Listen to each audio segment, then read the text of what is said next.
You ever notice how some people can make you say yes when every part of you wanted to say no? And later, you're sitting there thinking, wait, how did that just happen? That's not you being weak. That's manipulation. And it's way more common than most people realize. Here's the thing about manipulators. They don't usually threaten you. They don't have to. They use something way more effective. They use your own goodness against you. Let me give you an example. A manipulator won't say, do this for me. They'll say, if you really cared about me, you'd do this. See the difference? Suddenly, it's not about the favor anymore. It's about your loyalty, your character, your guilt.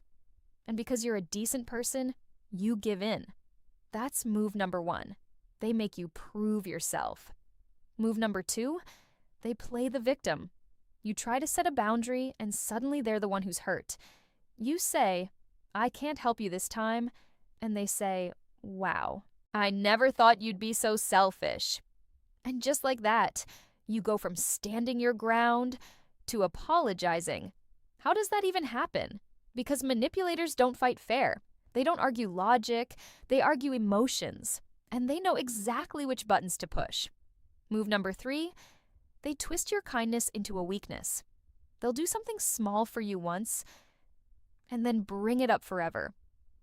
Remember when I helped you that one time? You owe me.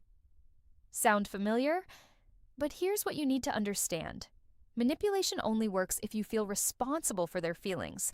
The moment you stop carrying their emotions on your shoulders, the spell breaks. So here's the one question that exposes a manipulator every single time. Ask yourself, do I feel free to say no to this person? Not, would they be upset? Not, will they be mad? Just, can I say no without a war? If the answer is no, that's not a relationship. That's a trap. Real love gives you a choice. Real friendship respects your no. Real connection doesn't need guilt to survive. So if someone keeps making you feel like you're always proving, always apologizing, always owing, that's not your person. That's a manipulator wearing a mask, and you don't have to keep playing the game.